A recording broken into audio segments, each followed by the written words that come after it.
Okay my dear students, welcome back. कैसे हो आप लोग। आज हम लोग करने वाले हैं ऑपरेशन मैनेजमेंट का जून 24 का पूरा पेपर रिव्यू। ऑपरेशन मैनेजमेंट के साथ जैसा कि आपको पता है स्ट्रेटजिक मैनेजमेंट भी आता है, तो स्ट्रेटजिक मैनेजमेंट का मैं एमसीक्यू इसमें कवर करूंगा, बट जो थ्योरी क्वेश्चंस है वो इस वीडियो में कवर नहीं करूंगा। उसका आंसर वैसे भी आपके सजेस्टेड आंसर में पूरा छाप के आता है, तो आप उधर से भी पढ़ सकते हैं। तो there is no specific discussion required according to me for that. अगर हुआ तो बाद में उस पर अलग से वीडियो हमारे यूट्यूब पे आएगा। तो फिलहाल एमसीक्यू प्लस ओएम का सारा कवरेज कर लेते हैं। तो ओएम में एक चीज़ नोटिस करना है कि थ्योरी से कितना एमसीक्यू आ रहा है। अगर आप देखोगे तो थ्योरी भर के आता है। तो जो बच्चे ओएम की थ्योरी नहीं पढ़ेंगे, खाली प्रैक्टिकल पढ़ेंगे, उनसे कहीं ना कहीं एमसीक्यू होगा नहीं। ये देखिए थ्योरी, पहला 5 क्वेश्चन पूरा थ्योरी, ठीक है। ये प्रैक्टिकल, फिर थ्योरी, 7 भी थ्योरी। इस थ्योरी में एसएम की भी थ्योरी है, फिर प्रैक्टिकल, फिर थ्योरी, देख रहे हैं। फिर ये एसएम का है, तो मान लो एक बार ओएम का नहीं है, हटा देते हैं। और आपका फिर थ्योरी, फिर ये एसएम का है, फिर ये एसएम एंड डेटा एनालिटिक्स का है। तो 3 एसएम के क्वेश्चंस हो गए। और प्रैक्टिकल के कितने क्वेश्चन हुए? 1 2 3 प्रैक्टिकल के हुए, 3 प्रैक्टिकल ओएम, 3 हो गए एसएम के क्वेश्चंस, और बाकी 15 में से 9 क्वेश्चन ओएम के थ्योरी क्वेश्चंस हो गए। Can you imagine? अगर आप ओएम थ्योरी पे इंपॉर्टेंस नहीं दोगे तो एमसीक्यू होगा। अब हाँ, इसके लिए आप ओएम का सिर्फ एमसीक्यू भी पढ़ सकते हो थ्योरी में, उसका भी एडवांटेज मिलेगा, नो डाउट। बट थ्योरी पे अटेंशन देने की जरूरत है। तो अब देखो पहला सवाल क्या है। Let's consider an example of a product manufacturing company who is aware that it needs to produce the products. One of the important aspects involved in preparation planning which is related to the question how much to produce is known as. तो अपने को पूछ रहा है how much to produce के लिए कौन सा प्लानिंग टूल लगता है? Process selection and layout, aggregate planning, demand forecasting, quality management. तो प्रोसेस वाला जो है वो तो हाउ टू प्रोड्यूस पे, एग्रीगेट प्लानिंग लॉन्ग टर्म और मीडियम रेंज प्लानिंग के ऊपर प्लानिंग होता है। डिमांड फोरकास्टिंग ही बेसिकली बताता है कि जितना डिमांड आने वाला उतना बनाना चाहिए। और क्वालिटी मैनेजमेंट हम लोगों का क्या कहता है कि आप जो प्रोडक्ट बना रहे हो उसकी क्वालिटी कैसे इंप्रूव की जा सकती है। सेकेंड पॉइंट क्या है? Dash of a plant is the maximum rate of output goods और services the plant can produce. Is the maximum rate of output जो प्लांट प्रोड्यूस कर सकता है, उसका आंसर क्या होगा? उसका आंसर होगा capacity. Third, which one of the following basic process type is used when a very highly standardized product is desired in high volumes? जब स्टैंडर्डाइज प्रोडक्ट हाई वॉल्यूम में चाहिए तो उसके लिए कंटिन्यूस फ्लो सिस्टम लगता है। बिना देखे भी हम बता पा रहे हैं, कंटिन्यूस प्रोसेस को मार्क करेंगे। और बैच प्रोसेस जो होता है वो थोड़ा लो क्वांटिटी एक बैच को आप कस्टमाइज कर सकते हैं, बट इंडिविजुअल प्रोडक्ट को कस्टमाइज नहीं कर सकते। जॉब शॉप में हर प्रोडक्ट कस्टमाइज होता है, very small quantity. Project is a very long term large project, large type of work. फिर which one of the following production control is typically found whenever there is a particular bottle neck machine exist in the process of manufacturing. Bottle neck होता है तो load control use होता है। ये सब आपके mat में एक एक सेक्शन में दिया हुआ है। आप ये पार्ट को अच्छे से पढ़ेंगे, ये पार्ट को अच्छे से पढ़ेंगे, मतलब हर बार इससे क्वेश्चन है, इसमें से कोई एक चुनने बोलेगा, इसमें से कोई एक चुनने बोलेगा। तो इंस्टीट्यूट मैट में जाके types of process, types of control, ये पढ़ना ही है, ठीक है।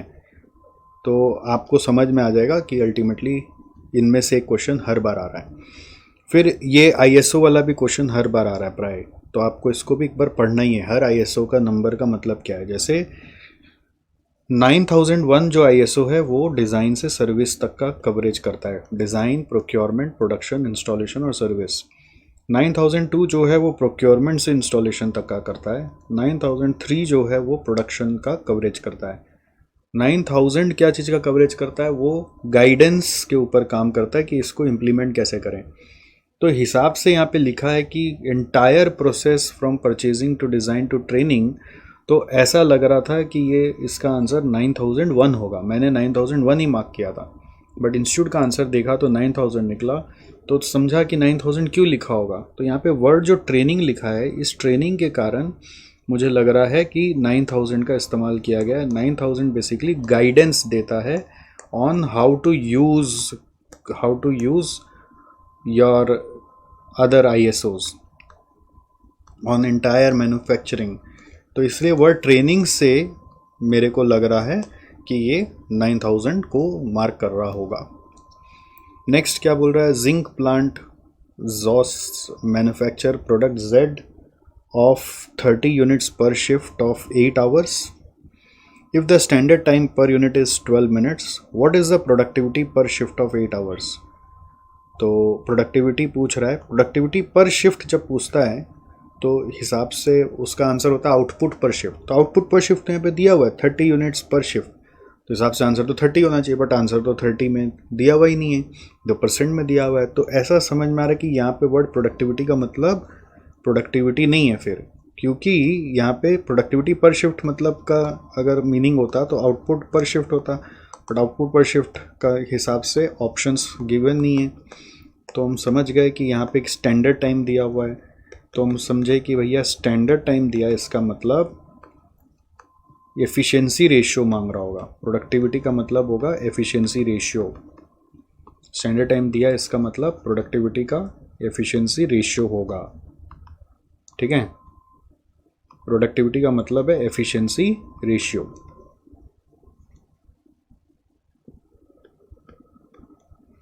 ओके, सो एफिशिएंसी रेशियो कैसे आएगा, स्टैंडर्ड टाइम पर यूनिट मालूम है 12 मिनट्स पर यूनिट, और एक्चुअल टाइम हम लोग को मालूम हो जाएगा यहाँ से 30 यूनिट्स एक शिफ्ट में आ रहा है 8 घंटा में, तो 480 मिनट्स में 30 आ रहा है, तो पर यूनिट हो गया 16।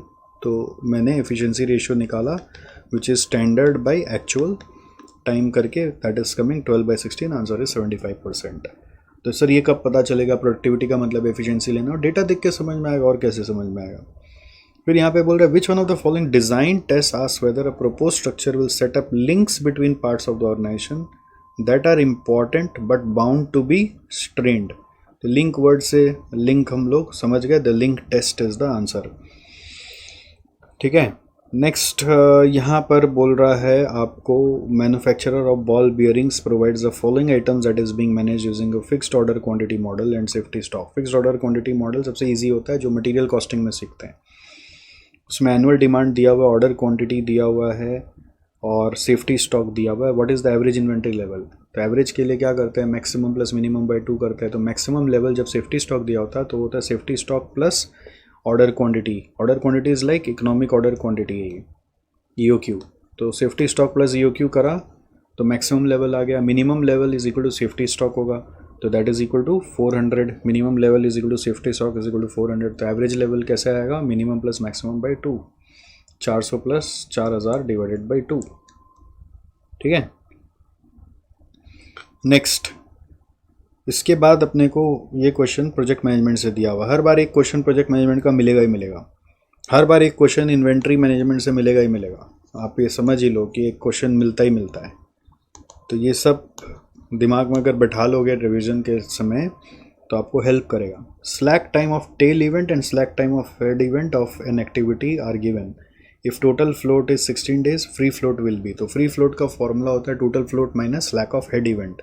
तो टोटल फ्लोट 16 है, स्लैक ऑफ हेड इवेंट 2 है, तो आंसर होगा 14। ठीक है, तो इसमें ऑब्वियसली फर्स्ट वाला यूज़ करके 16 माइनस 15 करते तो 1 आता, तो 1 तो ऑप्शन में ही नहीं है, तो एलिमिनेशन से ही समझ में आ जाता कि सही है कि नहीं है। फिर which one of the following digital marketing strategy, ये भी SM से आ गया है। Which one of the following digital marketing strategy is a form of paid advertising that allows marketing teams to essentially purchase traffic to their website। तो इसका answer है paper click strategy. अगर आप डिजिटल मार्केटिंग का chapter पढ़े हैं तो ये पढ़ना चाहिए, बहुत अच्छा चैप्टर है। इसके ऊपर भी बहुत लोग वर्क करते हैं और लाइफ में अपना सक्सेसफुल करियर बना रखे हैं। फिर which of the following is or are true for a blue ocean strategy, ये भी स्ट्रेटेजिक मैनेजमेंट का ही क्वेश्चन है एक तरह से। तो स्ट्रेटेजिक मैनेजमेंट से 2 क्वेश्चन और बढ़ा देता हूँ, 2 क्वेश्चन और बढ़ा देता हूँ, 5 क्वेश्चन आ गए एक तरह से। ठीक है, स्ट्रेटेजिक मैनेजमेंट से 2 क्वेश्चन और आ गया, आप ऐसा सोचो। ओके, तो यहाँ से सब एसएम लग रहा है, 1 2 3 4 5। फिर which of the following is are true for a blue ocean. Blue ocean मतलब होता है कि हम नया मार्केट क्रिएट करेंगे, नया प्रोडक्ट बनाएंगे, कंपटीशन को इररिलेवेंट कर देंगे। तो create and capture new demand is the first one true for blue ocean. तो बाकी भी पढ़ लो, बोट द कंपटीशन, बोट नहीं होगा एक्चुअली, बीट होना चाहिए। ठीक है, बोट मतलब कुछ होता है क्या, मेरे हिसाब से तो ये बीट द कंपटीशन ही होना चाहिए, क्या पता क्यों बोट लिखते हैं, वो टाइपो एरर है तो छापे जा रहे हैं। खैर, exploit existing demand, existing demand को एक्सप्लॉइट करें मतलब आप रेड ओशन में हैं, compete इन एग्जिस्टिंग मार्केट, ये सारे रेड ओशन स्ट्रेटजी होते हैं। ठीक है, तो यहाँ पे वर्ड ठीक से दिखा करो, is true, is not true, पूरा गेम चेंज कर देता है। फिर बोल रहा है which one of the following sorts of business defined by market growth और market share axes of BCG matrix is a business unit with high market share in a matured market. तो आपको याद है क्या, मार्केट अगर size, market size की अगर हम बात करें तो उसको हम ग्रोथ बोलते हैं, और मार्केट शेयर की बात करें तो वो इधर डाला, मान लो ये लो है ये हाई है, ठीक है, और इधर ये लो है ये हाई है, तो दोनों हाई हाई होने से स्टार होता है ना, और दोनों लो लो होने से डॉग होता है। तो मैंने उल्टा पुल्टा कर दिया लग रहा है ना, उल्टा पुल्टा कर दिया ना, ये लो, कुछ भी कर सकते हैं, पर ऐसे समझ ही रहे यार, लो हाई, ये लो, और ये हाई लो, लो हाई, ऐसा करते हैं। तो हाई हाई पे स्टार है, और साइज हाई है, शेयर कम है, इसका मतलब क्या है, इसका मतलब है क्वेश्चन मार्क। दोनों लो है तो डॉग, और शेयर हाई है, ग्रोथ लिमिटेड है तो कैश काउ। मार्केट ग्रो नहीं होगा बट हमारा शेयर बहुत अच्छा है। तो यहाँ पे क्या लिखा है, high market share. High market share मतलब स्टार या कैश काउ में से आंसर है। इन a matured market, matured market मतलब मार्केट अब ग्रो नहीं हो रहा, मैच्योर्ड मतलब मार्केट ग्रोथ लो हो गया है और फर्दर मार्केट ग्रो नहीं हो रहा, तो ये आंसर होगा कैश काउ। तो वर्ड मैच्योर्ड से कंफ्यूजन आ जाता है, अगर हाई के साथ हाई लिखा होता तो इजी होता, हाई के साथ लो लिखा होता तो इजी होता। वर्ड मैच्योर्ड मतलब अब आपका growth is low, no more growth is possible. हुआ। Next, dash is the science of using mathematical calculations and logic to generate time effective sequence of task considering any resource and cost constraints. तो time effective sequence of task, तो sequencing and scheduling आपको chapter name से click कर जाना चाहिए, तो answer है इसका scheduling.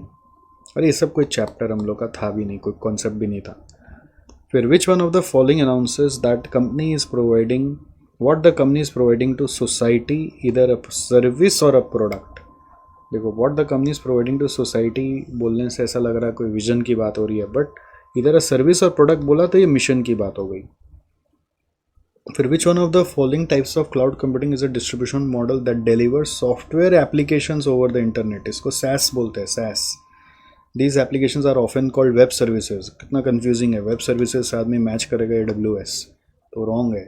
Amazon web service is cloud as a service, ठीक है, software as a service is SaaS।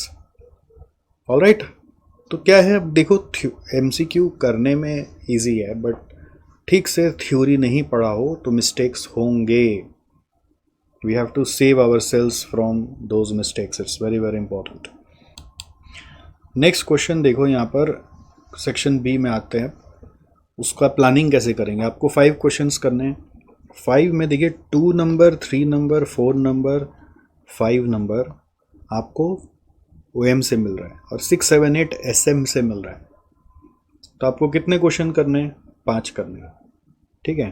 तो 5 करने हैं तो आप SM को अच्छे से कर लो, तो 3 वहाँ से होगा, OM से 2 ही करना पड़ेगा, और 2 OM आप फिर कौन सा करोगे, प्रैक्टिकल वाला, 4 नंबर और 5 नंबर। है ना। तो ये 2 क्वेश्चन देखे जा रहे हैं, पूरा प्रैक्टिकल आ रहा है, बाकी पूरा एसएम कर लो। अगर एसएम आपको करना आ गया 6, 7, 8 तो एसएम पूरा पढ़ लिया और ओएम का 2 ये प्रैक्टिकल पढ़ लिया तो काम हो गया। और इंटरेस्टिंग बात क्या है, क्वेश्चन 4 और 5 में आप लास्ट 2 टर्म का पेपर अगर देखोगे तो सेम चैप्टर्स ही पूछे जा रहे हैं। जैसे 4A में असाइनमेंट ही आ रहा है तो 4B में सिमुलेशन ही आ रहा है, तो 5A में यहाँ पे जैसे रिप्लेसमेंट थ्योरी या मेंटेनेंस मैनेजमेंट का ही क्वेश्चन आ रहा है और 5B में प्रोजेक्ट मैनेजमेंट का ही क्वेश्चन आ रहा है। तो अगर आप ये 4 तरह के क्वेश्चंस कर लेते हैं या चैप्टर कर लेते हैं तो 4, 5 प्रैक्टिकल किया, बाकी एसएम कर लिया। और अगर ओएम पे और ज़्यादा प्रिपरेशन करना है तो आपके पास फिर एक 3B प्रैक्टिकल आएगा जो कि अपॉर्चुनिटी है ग्रैब करने के लिए, बट उसको ग्रैब करने के लिए 3A ओएम का थ्योरी पीपीसी चैप्टर से आएगा ही आएगा। वो कौन सा आएगा पता नहीं, वो थ्योरी सारा आपको याद करना पड़ेगा तभी आप ये क्वेश्चन कर पाएंगे। तो अगर आप एसएम पे फोकस कर पाते तो एसएम से आपका 3 क्वेश्चन झटाक से मिल जाएगा और वो स्ट्रेट क्वेश्चंस ही रहते हैं नॉर्मली, और वो पढ़ने का मज़ा भी बहुत अलग सा आता है, नो डाउट इन दैट। और अगर आप ओएम थ्योरी थोड़ा सा फोकस कर लें, है ना, तो एसएम में अगर याद करने में दिक्कत हो रहा है तो फिर ओएम का थ्योरी को एम्फेसिस देना होगा कि 2 का क्वेश्चन हम कर पाएँ और 3A भी कर पाएँ। ऐसे ये जो ऊपर में एमसीक्यूज़ हैं उसके लिए भी थ्योरी पढ़ना पड़ेगा, बट वो एमसीक्यूज़ भी खाली पढ़ के थोड़ा मैनेज कर सकते हैं कि एमसीक्यू में ये एरिया टच किया तो उसका ही थ्योरी पढ़ लो, एक एमसीक्यू में ये एरिया टच किया तो उसका ही थ्योरी पढ़ लो। तो एमसीक्यू से भी थ्योरी कवर हो जाता है, बट उन थ्योरी से सिर्फ एमसीक्यू कवर होगा। आपको ये वाला जो डिस्क्रिप्टिव क्वेश्चन है उसके लिए अलग से पढ़ना पड़ेगा। तो सारा ओएम का थ्योरी का डिस्कशंस का एक अलग वीडियो यूट्यूब में डाला हुआ है मेरा, ओएम थ्योरी मैराथन बोल के, आप उसको देख सकते हैं। उससे सब कवर हो जाएगा, एक बार आपका अंडरस्टैंडिंग डेवलप हो जाएगा, पता चल जाएगा क्या क्या पढ़ना है, बट बैठ के 2 दिन याद करना पड़ेगा तब ओएम ग्रैब होगा। आपको ना एक स्ट्रेटजी बनानी पड़ेगी कि हम 70 मार्क्स का कैसे अटेम्प्ट करेंगे। अगर ओएम में 2 ही क्वेश्चन करना है तो फिर थ्योरी उतना डेप्थ में नहीं पढ़ना है, एसएम का थ्योरी पूरा अच्छे से पढ़ लो। अगर एसएम याद नहीं होता है, दिक्कत होता है, तो आपको ओएम का थ्योरी फिर अच्छे से पढ़ना पड़ेगा, तभी पेपर हो पाएगा, है ना। और ओएम का थ्योरी एमसीक्यू के एंगल से तो सारा पढ़ना ही पड़ेगा, बट एमसीक्यू के एंगल से पढ़ने का तरीका क्या है कि जितना एमसीक्यूज़ है उसको अच्छे से सॉल्व करो और उसमें जो जो थ्योरी कॉन्सेप्ट टच हो रहे हैं उसके पैराग्राफ को जाके एक बार अच्छे से पढ़ लो तो काफ़ी काम हो जाएगा। Excuse me. तो अब आ जाओ यहाँ पर, पहला सवाल क्या है 2A में, the production management of today presents certain characteristic which make it look totally different from what it was during the past.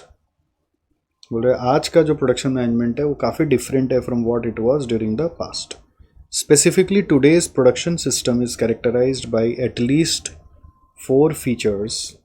In this context summarize the said features.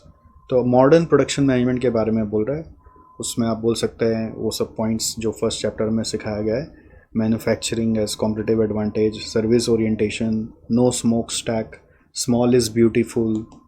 तो ये पॉइंट्स आप 4 तो एक्सप्लेन करेंगे। मैंने बस एक reference दे दिया है, फर्स्ट चैप्टर में मिलेगा, आप उसको जाके थोड़ा सा एलैबोरेट करके आंसर लिख सकते हैं। Next, customers pay for the product that best fulfill their requirement and provide them the desired value. In this context, append the characteristics of a good product design. तो good product design के लिए हम लोग क्या क्या features अपने products में expect करते हैं, बहुत इजी है। एज अ कस्टमर भी आप आंसर लिख सकते हैं। उसकी अच्छी क्वालिटी होनी चाहिए, रिलायबिलिटी होनी चाहिए, प्राइस कम होना चाहिए, ठीक है, फिर एस्थेटिकली अच्छा होना चाहिए, फिर यूज़र फ्रेंडली होना चाहिए, सेफ़ होना चाहिए। और कंपनी के एंगल से सोचे तो उसके डिज़ाइनिंग में इतना टाइम नहीं लग जाए कि मार्केट में जाने में टाइम लग जाए। तो short lead time to enter into market, ये भी एक इम्पॉर्टेंट पॉइंट है। तो ये सारे पॉइंट्स मैट में ही दिए हुए हैं, वहीं से मैं थोड़ा यहाँ पे पहले से लिख के ले आया जिससे कि आपको फटाफट बता सकूँ। आपको ये सब याद करने पड़ेंगे मल्टीपल टाइम्स, और कुछ कुछ वर्ड कई बार जनरल से सोचते हैं, तुक्का में भिड़ गया तो भिड़ गया। नेक्स्ट क्या है 3A, production control involves various function, in accordance with this align this set functions. Production control में क्या क्या है, प्लानिंग करना होता है, routing, scheduling, dispatching, follow up and inspection. तो ये इसका अगेन मन से नहीं बनाया जा सकता, इसमें जो एग्जैक्ट फंक्शंस है वही आपको बताने पड़ेंगे कि उसमें प्लानिंग में क्या करते हैं, रूटिंग में क्या करते हैं, शेड्यूलिंग में क्या करते हैं, डिस्पैचिंग में क्या करते हैं, फॉलो अप में क्या करते हैं, और इंस्पेक्शन में क्या करते हैं। सो प्लानिंग इज अबाउट कि कितना बनाना है, किस तरीके से बनाना है। रूटिंग मतलब किस पाथ से वो बन के जाएगा, किस प्रोसेस में पहले जाएगा फिर बाद में जाएगा। शेड्यूलिंग मतलब कब कितना बजे कौन सा मशीन चालू करेंगे, कितना देर चलेगा, कब मटेरियल आएगा। डिस्पैचिंग मतलब बन गया। वो फॉलोअप मतलब होता है एक तरह का कंट्रोल फंक्शन है, जाके चेक करना कि जैसा सोचे थे वैसा हुआ कि नहीं। इंस्पेक्शन मतलब आप वही जो गुड्स मान लो डिस्पैच कर रहे हो उसका भी इंस्पेक्शन हो सकता है, और आपका पूरा ओवरऑल सिस्टम का भी इंस्पेक्शन हो सकता है। तो इसके बारे में लिखना पड़ेगा, जब तक आप लिखोगे नहीं तो नंबर नहीं मिलेगा, खाली हेडिंग लिखने से मार्क्स नहीं मिलने वाला है। नेक्स्ट ये देखो 3B फिक्स क्वेश्चन है, ये आपका मेथड ऑफ लीस्ट स्क्वायर से आता है, फोरकास्टिंग का वर्किंग, और वही स्ट्रेट लाइन ट्रेंड वाला क्वेश्चन है।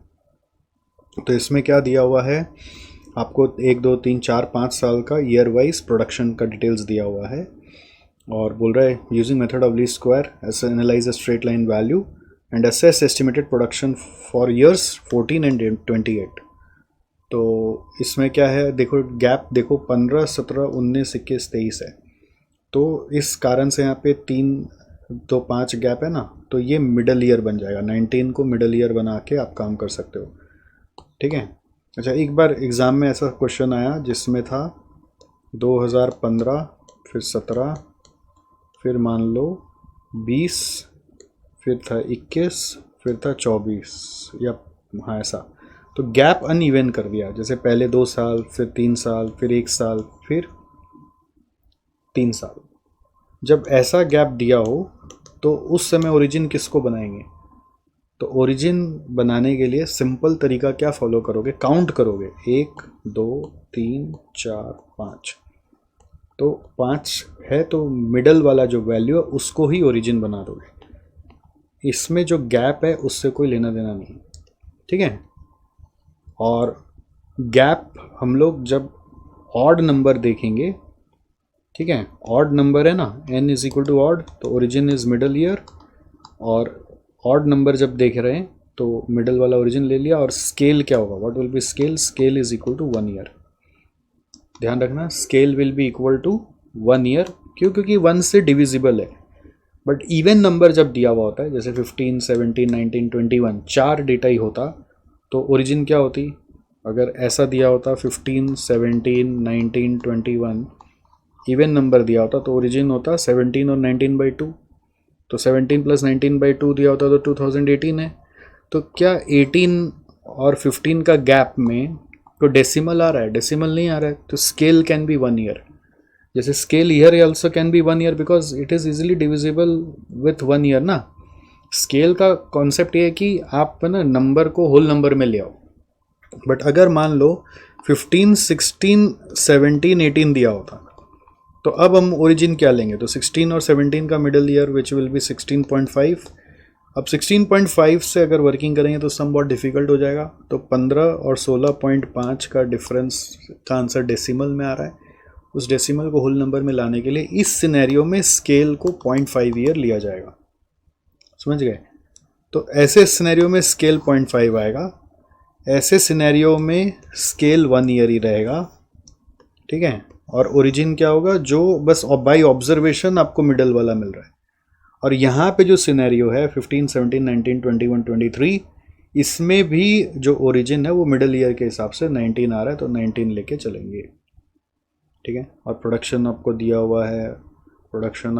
हुआ है, अब आपको क्या करना है, using the method of least square analyse straight line value. तो आप बस अपना जो टेबल बना के सम करते हो कर लो। y का वैल्यू जो दिया हुआ है वो स्मॉल x बनेगा, फिर कैपिटल X के लिए ओरिजिन लेकर करना है, तो which is small x minus origin by scale, तो यहाँ पे ओरिजिन इज़ 2019 और scale is 1 year. Why 1 year? Because 1 year से ये होल नंबर में ही है तो माथा लगाने का दरकार नहीं है। तो 19 को अपने क्या करेंगे, 19 को हम लोग क्या करेंगे, ज़ीरो बना देंगे। 19 को हम लोग क्या करेंगे, ज़ीरो बना देंगे।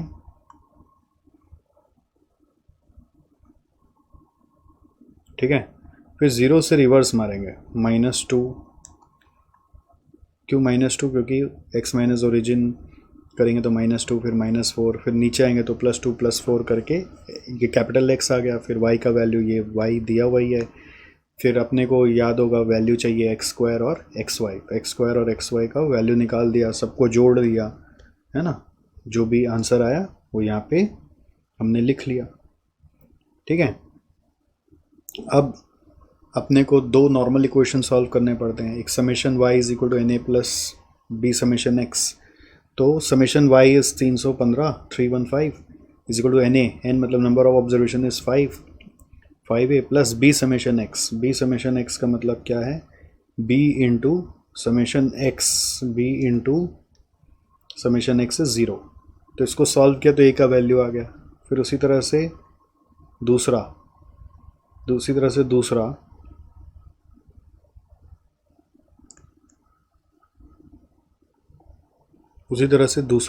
व्हाट विल बी दूसरा इक्वेशन क्या होता है, summation x y equal to a summation x plus b summation x square. तो ए समेशन एक्स में a into 0, b summation x square में b इंटू 40। इसको सॉल्व करके आ गया b इक्वल टू 0.3। तो इस तरह से आपका y इक्वल टू 63 प्लस 0.3x आ गया। और अगर ये इक्वेशन बन गया तो ये पार्ट 1 आ गया। तो आंसर में आपको है ना एग्ज़ाम में ऐसे क्लियरली स्पेसिफाई करना है, ये पार्ट 1 है। और पार्ट 2 के लिए अलग से आपने 2014 और 18 का जो वैल्यूज़ निकाला है उसके हिसाब से पहले x का वैल्यू निकालना पड़ेगा। जब ओरिजिन 19 है तो 14 मतलब हो गया x का -5, और जब ओरिजिन जो है वो हमारा 19 है और 2028 के लिए करना है तो 19 और 28 से 9 आ रहा है x का वैल्यू। तो x का वैल्यू 9 इस इक्वेशन में बैठाएं और -5 बैठाएं तो इसका आंसर आ गया। इजी। नेक्स्ट देखो 4A असाइनमेंट का अभी देख रहे हैं कि फिक्स हो गया असाइनमेंट, 4A में आके चिपक गया है और कोई दूसरा आ ही नहीं रहा है। और सिंपल असाइनमेंट आ रहा है, मतलब अभी तक मतलब वो सब कोई इतना असाइनमेंट में जो वेरिएशन है कुछ नहीं पूछ रहा है, सिंपल असाइनमेंट पूछ रहा है। बट इसका मतलब ये नहीं कि आपके टर्म में होने वाला है, आपके टर्म में कुछ भी वो हो सकता है जो आपने नहीं सोचा है। तो एनीवे यहाँ पर 4 सेल्समैन है, 4 काउंटर है, और यहाँ पे क्या दिया हुआ है, their services in hours for each counter is given, और आपको मिनिमाइज ही करना है। सेल्समैन होने से लगता है मैक्सिमाइज करना है, बट ऐसा नहीं है, मिनिमाइज ही करने दिया है। तो इसको सॉल्व करना कितना इजी हो आपको याद होगा, हाउ टू सॉल्व दिस। इसको सॉल्व करके दिखाएं, चलो सॉल्व करते हैं। अगर अपने से आता हो तो एक बार वीडियो पॉज करके सॉल्व करो। प्रैक्टिस नहीं करोगे ना तो एग्ज़ाम में जो चीज़ आपको आता हुआ भी होगा ना वो भी नहीं होगा। तो ये बहुत इम्पॉर्टेंट है कि आप प्रैक्टिस करें। Number of rows is equal to number of columns is equal to 4। तो देयरफॉर क्या बोलोगे, बैलेंस्ड प्रॉब्लम।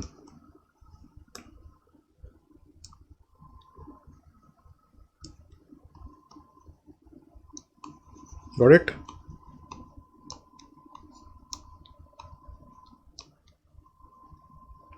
नोट नंबर 2,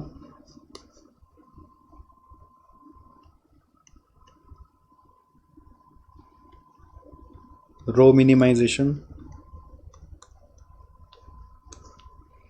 तो उस रो में सबसे छोटा कौन सा है, 22, उसको सबसे एडजस्ट करेंगे तो क्या आएगा, 8, 24, 12 और 0, 8, 24, 12 और 0, 8, 24, 12 और 0। फिर दूसरा वाला में सबसे छोटा है 5, तो ये आ रहा है 6, 15, 6 और 0, 6, 15, 6 और 0, 6, 15, 6 और 0,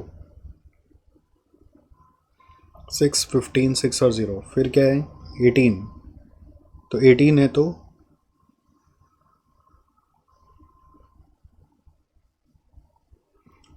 यहाँ पे 10 और 43 माइनस 18 करके आ रहा है 25, 10, 25, 18 और 28 से आ रहा है 10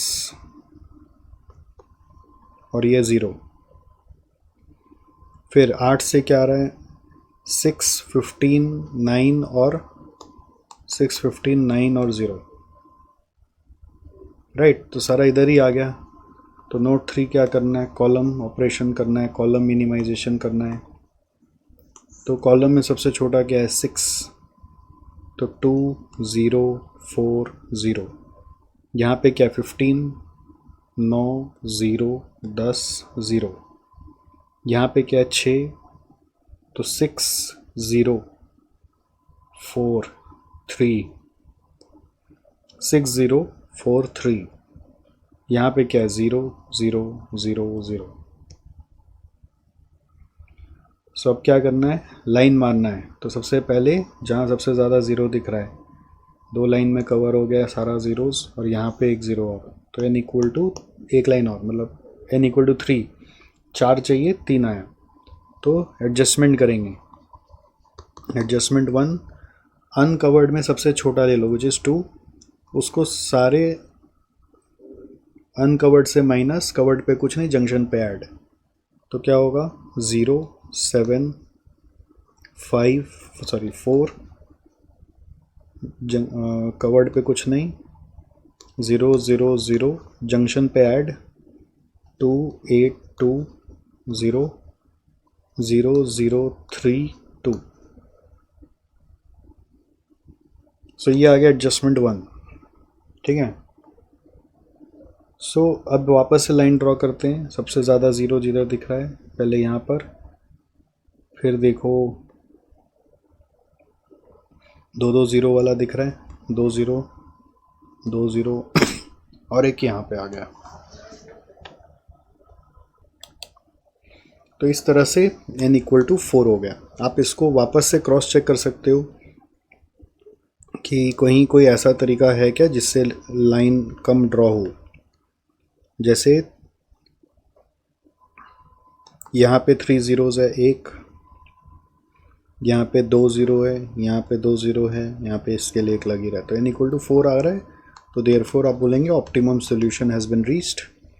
अब next step is boxing the zeros. So it is 0, 7, 4, 0, 0, 0, 0, 2, 2, 8, 2, 0, 0, 0, 3, 2, ठीक है। सो यहाँ पर अब अकेला ज़ीरो कौन दिख रहा है, अकेला ज़ीरो यहाँ पे दिखा तो ये क्रॉस हो गया। फिर अकेला ज़ीरो कहाँ दिख रहा है, फर्स्ट में दिख रहा है तो नीचे 2 क्रॉस हो गया। फिर अकेला ज़ीरो लास्ट रो में दिख रहा है तो ऊपर का क्रॉस हो गया और ये बॉक्स हो गया। तो सॉल्यूशन क्या बना, ऑप्टिमम असाइनमेंट आ गया।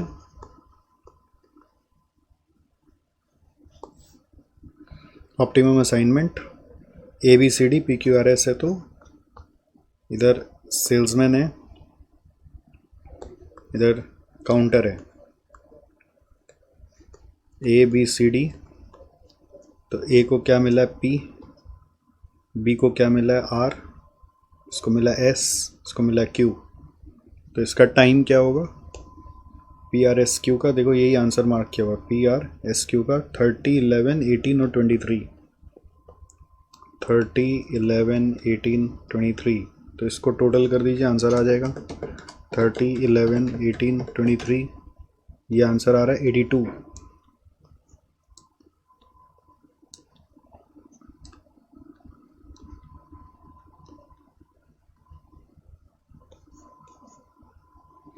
हुआ,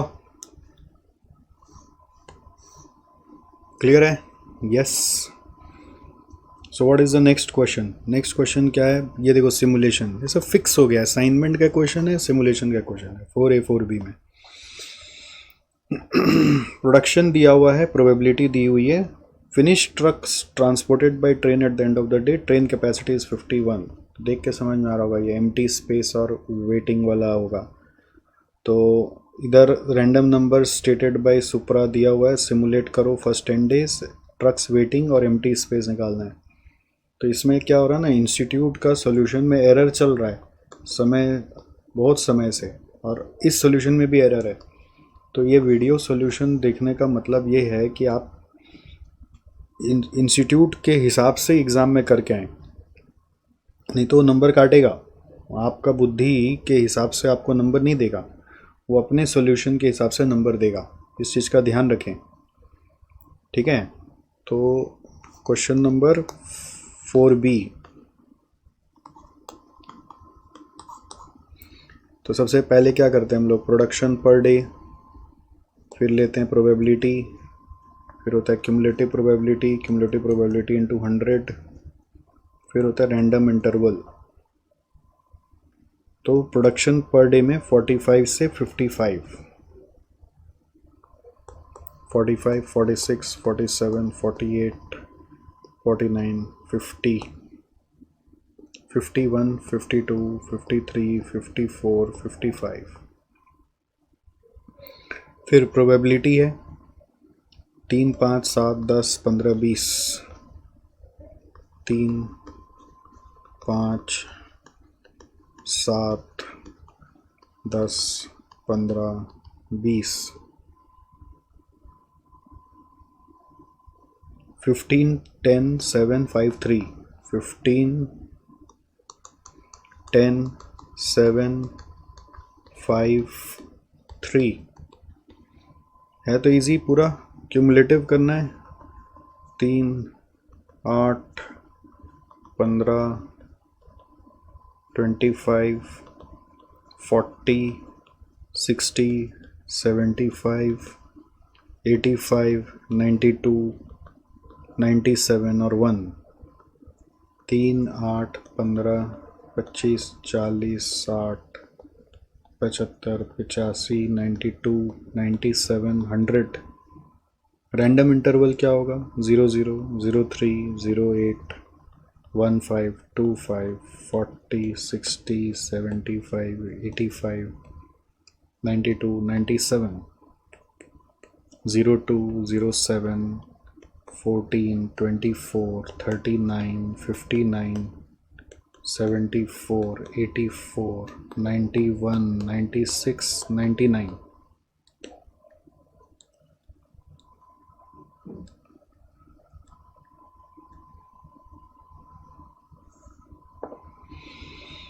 अब इसके हिसाब से जो रैंडम नंबर्स दिए हुए उसका सिमुलेशन करना है। सिमुलेशन वर्कशीट, इसको सीख लो भाई, क्योंकि अपने को ना अभी सही वाला नहीं सीखना है, गलत वाला सीखना है। जैसा इंस्टीट्यूट चाह रहा है वैसा सीखना है। Serial random number simulated production,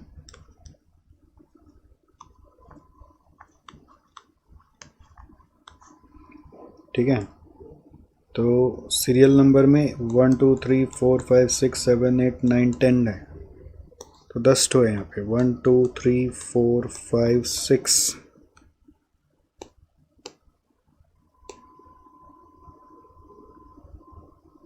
7, 8, 9, 10। Random number में 37, 35, 63,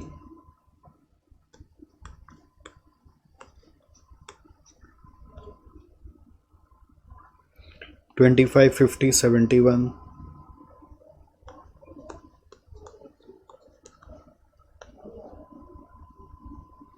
95, 16, 55, 53। अब सिमुलेटेड प्रोडक्शन 37 है तो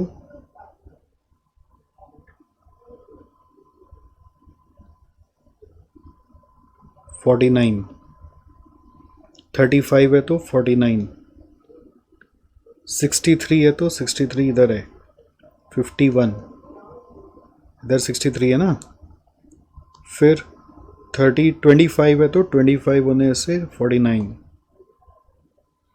50 होने से 40 से 59 में 50, 71 होने से 51, 95 होने से 54, 16 होने से 48, 55 होने से 50, 53 होने से 50,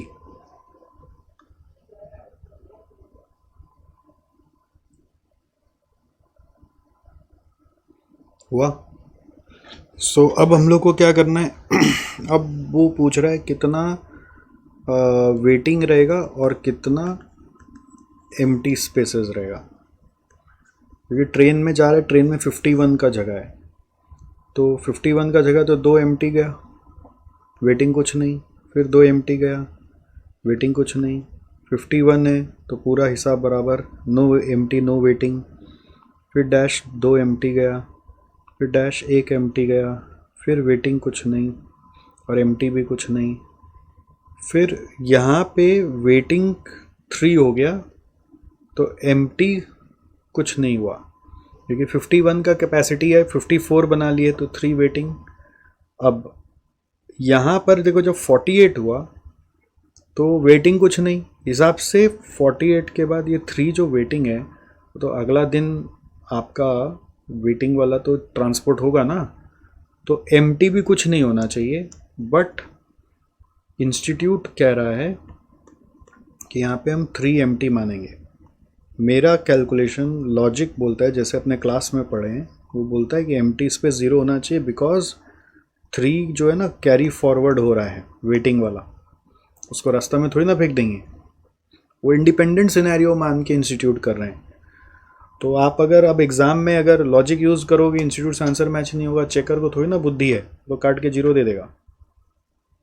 फिर यहाँ पर 50 का हम लोगों को क्या करना है, वेटिंग में 50 का वेटिंग में क्या करना है, कुछ नहीं, MT1 है और सिमुलेटेड प्रोडक्शन यहाँ पे कुछ नहीं है, यहाँ पे 1 है। तो इसका आंसर में क्या पूछा है, what will be the average number of trucks waiting and average empty space. So average trucks waiting हो गया 3, एवरेज हो गया 3/10 0.3, और एवरेज एम्प्टी स्पेस कितना हो जाएगा, 3 4 5 6 2 8 2 10 2 12 है तो 1.2। सो दिस इज़ इम्पॉर्टेंट कि आप एक बार जैसे इंस्टीट्यूट सिखाया वैसे करो, नहीं तो क्या होगा ना, नंबर कट सकता है, कोई रिस्क लेने का काम नहीं है। Alright,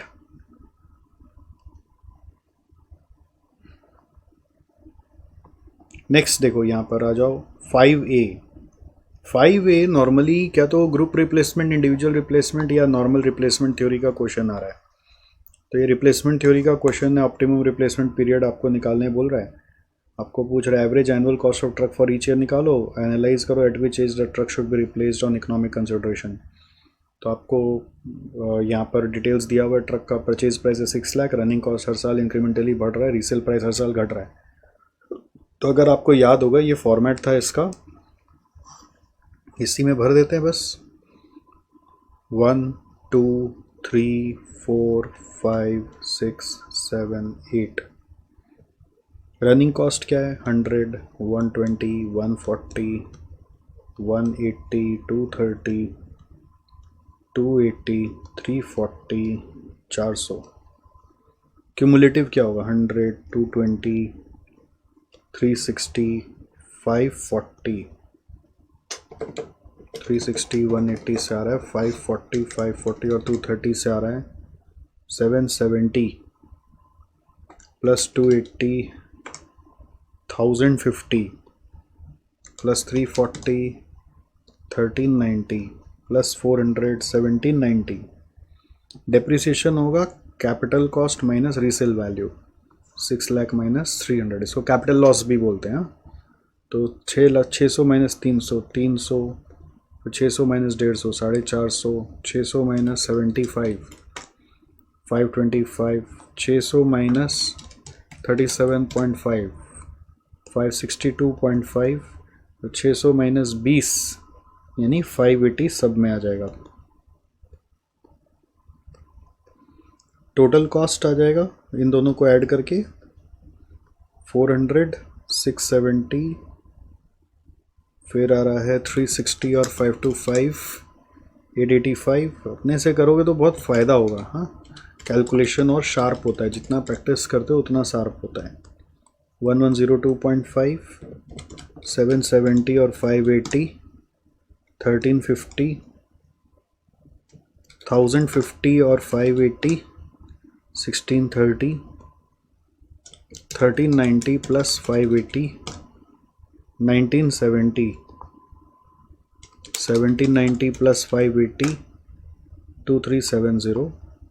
so average cost per year क्या आएगा? 400, 670 बाई 2 करके आया 335, 885 बाई 3 करके आया 295, 1102.5 बाई 4 करके आया 275.6 आ रहा है, तो एक बार मैंने 276 कर लिया। 1350 बाई 5 करके आया 270, फिर 1630 बाई 6 करके आया 271.67, 271.66, फिर 1970 बाई 7 करके आया 281.43 और 2370 बाई 8 करके आ रहा है 296.25। तो इनमें से लीस्ट कहाँ पर है? लीस्ट है 270, ईयर 5। तो average annual cost of the truck, ये पार्ट 1 हो गया। और व्हाट एज, इसका आंसर पार्ट 2 में अलग से लिखना पड़ेगा। ये जैसे पूरा पार्ट 1 का टेबल बन गया, पार्ट 2 आप आंसर लिखोगे हेडिंग दे के एग्ज़ाम में कि the average age what for which it should be replaced is 5 years। Sentence बना के लिखोगे। ओके हाँ जी, नेक्स्ट क्वेश्चन देखो। ये भी क्या हो रहा है? प्रोजेक्ट मैनेजमेंट का क्वेश्चन आ रहा है। अभी क्या दिख रहे हैं? 2 टर्म्स है ना, क्रैशिंग नहीं आ रहा, तो आप समझ लो क्रैशिंग इंपॉर्टेंट होता चला जा रहा है, हॉट होता चला जा रहा है। एक्टिविटी एंड आइडेंटिफिकेशन आपको दिया हुआ है, ABCDEFGH, उसका सीक्वेंस दिया हुआ है, प्रीसीडिंग एक्टिविटी दिया हुआ है। जब भी सीक्वेंस दिया होता है तो प्रीसीडिंग एक्टिविटी का बहुत रेलेवेंस नहीं रहता, बट फिर भी क्रॉस चेक करना चाहिए। ड्यूरेशन दिया हुआ है, बोला design the PERT network. PERT का यहाँ पे कुछ है नहीं, बोला है PERT, बट PERT तब होता है जब TOTM-TP दिया होता है। पूरा पाथ्स दिखाओ, क्रिटिकल पाथ बताओ और एनालाइज करो total float, free float, independent float of each activity. तो फ्लोट वाला पढ़ाई अगर अच्छे से किया है तभी आप कर पाओगे। ठीक है, तो मैं ये पूरा करा दे रहा हूँ आपको, जिससे कि आपका अच्छे से प्रैक्टिस हो जाए। तो यहाँ पर क्या हो रहा है, एक बार इसको मैं हटा देता हूँ। ये मैं जब क्लास के पहले पढ़ के आ रहा था, तो क्वेश्चन नंबर 5B क्या बोल रहा है? देखो 1 2, तो पहले रफली बनाते हैं छोटा सा। पहले छोटा सा बना लेते हैं। 1 2 1 2 बन रहा है, फिर 2 से 3, 2 से 4, 2 5, 2 से 3, 2 से 4, 2 से 5, लेकिन रफली बनाते हैं पहले। फिर 2 से 5, 3 4 5 के बाद 3 से 5, 3 से 5 तो कट जाएगा, तो 3 5 को बीच में रखते हैं। तो 3 से 5, फिर 4 से 5, फिर 5 से 6, फिर 6 से 7। अब ये एक बार इससे भी कर लेते हैं। प्रीसीडिंग एक्टिविटी पहला वाला का कोई नहीं है, 2 3 का A है, 2 3 का नाम है A, 2 3 नाम पहले लिख लेते हैं। ये A है, ये 2 3 B है, 2 4 जो है C है, 2 4 जो है C है, 2 5 जो है D है, 3 5 हमारा E है, फिर 4 5 जो है वो हमारा F है, फिर ये G है, फिर ये H है। बार लिख लिया। अब क्रॉस चेक करते हैं प्रीसीडिंग रिलेशनशिप बैठ रहा है कि नहीं। इसका 1 2 का डैश है, तो 1 2 का कोई नहीं है, ठीक है। BCD का A है, तो BCD का देखो A है, रिलेशनशिप समझ में आ रहा है। BCD के पीछे A है। फिर क्या बोल रहा है? E का B है, तो E के पीछे B एकदम ठीक है। फिर F का C है, तो F के पीछे C एकदम ठीक है। फिर G का D E F है, तो D ई एफ जहाँ मिल रहा है वहाँ से जी आ रहा है, एकदम ठीक है, सब मैच हो रहा है। तो ऐसा नहीं कि ये दिया हुआ है तो इग्नोर मार दो, कई क्योंकि एक बार ऐसा हुआ कि जब इससे बना रहे थे तो कुछ और बना, बट जब इसको क्रॉस चेक किए तो पता चला कोई डमी निकल के आ गया, ऐसा भी समझाया हुआ है। तो इसलिए इसको इग्नोर नहीं कर सकते, ये बहुत इंपॉर्टेंट है। डोंट इग्नोर दिस कि आपने नंबर वाला देखा तो फटाक से बना देते हैं, इसको इग्नोर कर देते हैं, ऐसा नहीं करना। तो इससे भी क्रॉस चेक करना है, पता चला कोई डमी घुसेगा तो, कोई एक एक्टिविटी मिसिंग है तो ऐसा हो सकता है। तो अब इसको जब नॉर्मल सा बन जाए, जब आप देख रहे ड्यूरेशन वाला सम है, तो आपको बड़ा बड़ा गोला करके बनाना है। और अब आप फेयर करके अच्छे से बना लो। 1 से आ गया 2 से आ गया 3, फिर 2 से आ गया 5, फिर 2 से आ गया 4, फिर 5 से आ गया 6, फिर 6 से आ गया 7,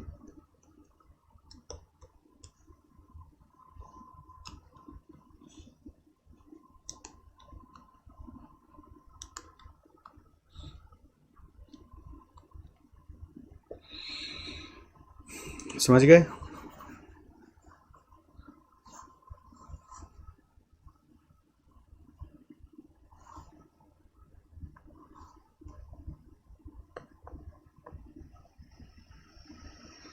सो यहाँ पे अब ड्यूरेशन डाल देना है 2 3 15, 1 2 2 3 और 2 4 में 2 3 15, 1 2 2 3 3 4, उसके बाद कौन सा है 2 4 में 15, 2 3 15, 2 5 में 3, 2 5 में 3, फिर 3 5 में 12, 3 5 में 12, फिर 4 5 में 8, फिर 5 6 में है 3, फिर 6 7 में 12 हुआ। अब यहाँ से आप चालू करो ई और एल को भरना। 0 0 से 2 पे 2, 2 से 3 पे जाएंगे, 2 + 3 = 5, 3 से 3 के बाद 4 वाला करेंगे, 3 से 5 वाला करोगे रॉन्ग हो जाएगा, 2 3 फिर 4, 2 से +15 जोड़ेंगे 17, 17 + 8 से 25 आ रहा है, ऊपर से आ रहे हैं तो 17 आ रहा है, तो जो हायर है वो लेंगे। अगर सीधा 3 से 5 में आ जाता तो रॉन्ग हो जाता। अभी 25, 25 + 3 है 28, 28 + 12 है 40, 40 का है 40, 40 से -12 हुआ 28, 28 - 3 गया 25, 5 के बाद 4 में 18 में 8 माइनस हुआ 17, 4 से 3 में गए 25 - 12 करके 13, 4 के बाद 2 में मत जाना, 4 के बाद 3, फिर 3 के बाद 2, 13 - 3 से यहाँ 10 आ रहा है, 17 - 15 से 2 आ रहा है, तो जो लोअर है वो लेंगे। 25 - 3 से 22 आ रहा है ना। 5 में भी मैंने 2 जोड़ा था ऐसे, 3 से और 4 से, बट 2 से 5 वाला भी जोड़ना चाहिए था, बट एनीवे नीचे से ही हायर आ रहा था। 2 - 2 करके 0। एक बार फिर से करें इसको, एक बार फिर से करते हैं। ये ई और एल का कहानी बहुत अच्छा है, अगर आप मेरे से नहीं भी पढ़े तो भी सीख जाओगे। तो स्टार्टिंग करते हैं ई और एल में, पहला वाला से विच इज़ 0, फिर ऐड करते हुए आगे बढ़ो, नेक्स्ट नंबर पे जाते चलो। 0 के साथ 2 में 2, 2 के बाद 3 पे जाओगे, 2 + 3 5, 3 के बाद ये नहीं कि जो नेक्स्ट आ रहा है उस पे चल जाओ, 3 के बाद 4 पे सीरियल नंबर वाइज जाओगे, तो 2 + 15 से 4 पे जाया जा सकता है, दैट इज़ 17। फिर 5 पे आने के कितने एरो है, 3 एरो, तो 3 बार 5 में टोटल करा जाएगा और जो हाईएस्ट होगा वो लिया जाएगा। इधर से आ रहा है 25, इधर से आ रहा है 17, इधर से आ रहा है 5, तो 25 लिया जाएगा। फिर +3 28, +12 40, फिर रिवर्स जाने के लिए इस 40 को नीचे में कॉपी करते हैं, 40 - 12, अब माइनस करके पीछे जाएंगे, 28, 28 - 3 25, 5 के बाद 3 नहीं, 5 के बाद 4, फिर 3, फिर 2, फिर 1, तो 25 - 8 है 17, फिर 3 पे जाएंगे तो 25 - 12 है 13, फिर 2 पे आने के 3 रास्ते हैं, 13 - 3 से 10, 25 माइनस 6 22, 70 माइनस 15 से 2, तो सबसे शॉर्टेस्ट वाला लेंगे विच इज़ 2, और यहाँ पे 0, तो ये पे 0 आना ही चाहिए, यहाँ पे लास्ट वाला सेम करते ही हैं। अब जहाँ जहाँ पे ये ई और एल का वैल्यू इक्वल है, इसको बोलते हैं ई, नीचे वाला को बोलते हैं एल, ठीक है। ई मतलब होता है ई एस टी, एल मतलब होता है L F T, earliest start time latest finish time.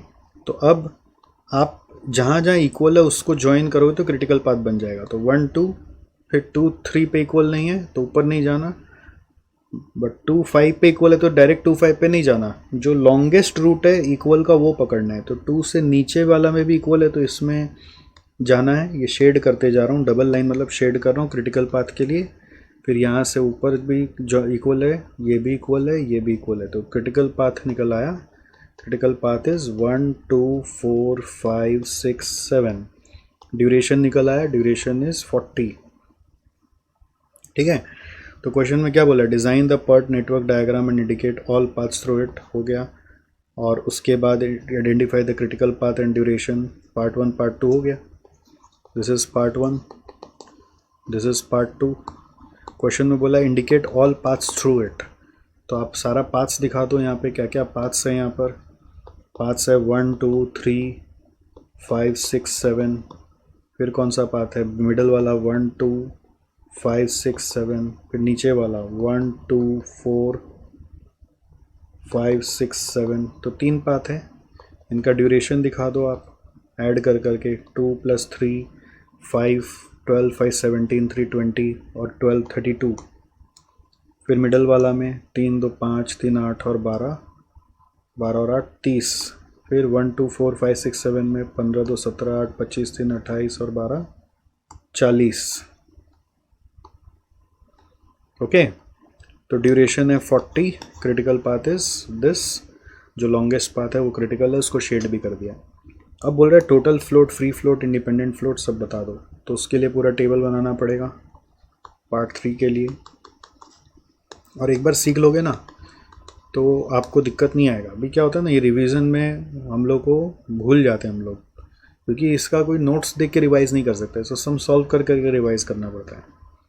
तो एक्टिविटी का पूरा यहाँ पे नाम जो है वो लिखना पड़ेगा, 1 2 2 3 2 4 2 5, 1 2 2 3 2 4 2 5।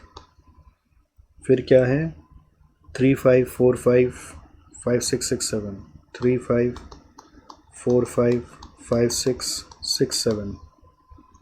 एक्टिविटी के बाद है ड्यूरेशन, ड्यूरेशन में क्या है 2 3 15 3 12 8, 2 3 15 3 12 8।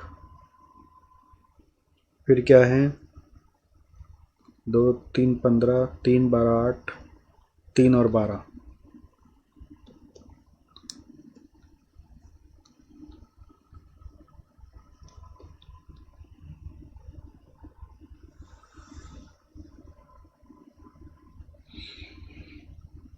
सो यहाँ पे हम लोग क्या करते हैं ना, टेल से हेड ऐसा लिख देते हैं, टेल से हेड, टी और एच, ये टेल है ये हेड है।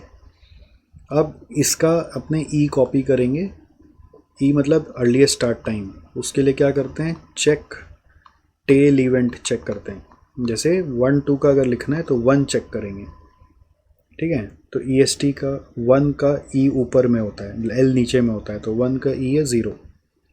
फिर 2 3 है तो 2 चेक करेंगे 2 का ई मतलब ऊपर में 2। फिर 2 है तो 2 2।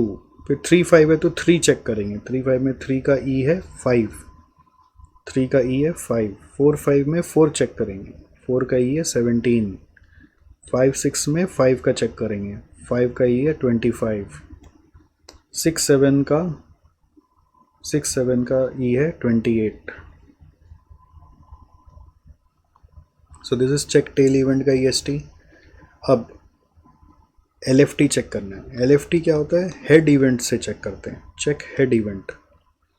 तो हेड क्या है, ये हेड है, राइट साइड में हेड है, तो 1 2 में 2 चेक करना है, 2 का हेड। तो head head head head head head head 2 का हेड क्या है, 2 का हेड क्या है, 2 का हेड है 2। फिर 3 में हेड में क्या है, एल देखो, एल एल मतलब नीचे वाला देखो, 3 का हेड में 13, तो एल मतलब 13, 3 का एल देखना है, 4 का एल देखना है, 4 का एल है 17, एल मतलब नीचे देखना है। 5 5 पे एल क्या है, नीचे देखो 25, फिर 25 25 25 क्योंकि 3 बार 5 है। 6 पे एल क्या है 28 है और 7 पे 40 है, तो 28 है, ये 40 है, ठीक है। तो ये ई और एल की कहानी हो गई। तो टेल और हेड ये लिखने से ही काम बनता है। अब इसके बाद करना है अपने को अर्लीस्ट स्टार्ट टाइम से earliest finish time, latest finish time से लेटेस्ट स्टार्ट टाइम। ये कैसे आएगा, EST में अगर ड्यूरेशन ऐड कर दें तो EFT आ जाएगा, LFT में अगर हम लोग ड्यूरेशन माइनस कर दें तो LST आ जाएगा, ठीक है। तो ये EST plus duration, duration is this D, तो ये आ रहा है 0 + 2 2, 3 + 2 5, 15 + 2 17, 3 + 2 5, 12 + 5 17, 17 + 8 is 25, 25 + 3 is 28, 28 + 12 is 40। LST क्या होगा, what is LST, LFT minus duration, 2 - 2 is 0, 13 - 3 is 10, 17 - 15 is 2, 25 - 3 is 22, 25 - 12 is 13, 25 - 8 is 17, 28 - 3 is 25, 40 - 12 is 28।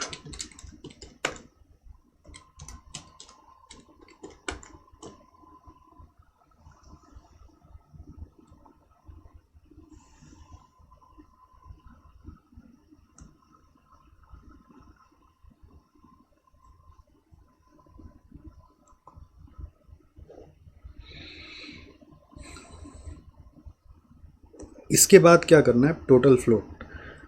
Total float के लिए हम लोग क्या करते हैं, कुछ भी कर सकते हैं, LFT माइनस EFT कर सकते हैं, या फिर LST माइनस EST कर सकते हैं, मतलब चेंज इन स्टार्ट टाइम या चेंज इन फिनिश टाइम। तो 2 - 2 से 0, 13 - 5 से 8, 17 - 17 से 0, 25 - 5 से 20, 25 - 17 से 8, 25 - 25 से 0, ये भी 0 और ये भी 0। अब बोला है फ्री फ्लोट निकालो। फ्री फ्लोट होता है total float minus slack of head event. तो स्लैक ऑफ हेड इवेंट मतलब she slack of head event मतलब हेड इवेंट ये रहा 2, स्लैक ऑफ हेड इवेंट मतलब हेड इवेंट ये है 2, तो उसका स्लैक मतलब होता है L - E, latest minus earliest. L - E जो नेटवर्क डायग्राम में नीचे में L है, ऊपर में ही है। तो हेड इवेंट का 2 है, 2 का L - E करोगे तो क्या आएगा, 0 आएगा। फिर 3 का करना है, 3 में क्या होगा, फिर 13 - 5 करके 8 आ रहा है। फिर 4 का करना है, 4 में 17 - 17 0, 5 का भी 0, 5 का 0, 5 का 0, 6 का 0, 7 का 0, ठीक है। तो बेसिकली क्या होता है, जो क्रिटिकल पाथ होता है ना, जैसे क्रिटिकल पाथ का एक्टिविटी को अगर आप यहाँ मार्क कर लो 1 2 2 4 4 5 5 6 6 7, उसमें सब में फ्लोट स्लैक हमेशा 0 मिलेगा, हमेशा। तो ये एक चिट कोड होता है, सम सही हो रहा है कि नहीं, या फिर बिना दिमाग लगाए वहाँ पे 0 बैठा सकते हो, मिस्टेक होने का संभावना ही नहीं है, ठीक है। तो उसमें सब में फ्लोट और स्लैक 0 मिलेगा। फिर है फ्री फ्लोट। फ्री फ्लोट कैसे आता है, फ्री फ्लोट आता है total float minus, free float आता है total float minus slack of head event. She wants to be free, she wants to float free, उससे याद रहना पड़ेगा, रखना पड़ेगा। Total float minus slack of head event, तो ये दोनों को माइनस करोगे तो 0 0 0, फिर ये 20, फिर यहाँ पे 8, फिर 0 0 0। तो जितना क्रिटिकल एक्टिविटी है ना, उन सब का अगर आप स्लैक या फ्लोट देखोगे वो 0 ही मिलेगा। फिर इंडिपेंडेंट फ्लोट निकालने बोल रहे हैं, तो उसके लिए एक वर्किंग लगेगा slack of tail event. Slack of tail event same L - E करके आएगा, L - E, बट टेल का करना है, 1 का टेल में 1 है तो 1 का स्लैक 0 है, 2 का स्लैक क्या है 0 ही है, 2 का स्लैक क्या है 0 है, 2 का क्या है 0 है, फिर 3 का क्या है, 3 का स्लैक था 13 - 5 8, 4 का स्लैक क्या है 0 है, 5 का 0 है, 6 का 0 है। और इंडिपेंडेंट फ्लोट क्या होता है, इंडिपेंडेंट फ्लोट होता है free float minus slack of tail event. ये कैसे आ रहा है, free float minus slack of tail event.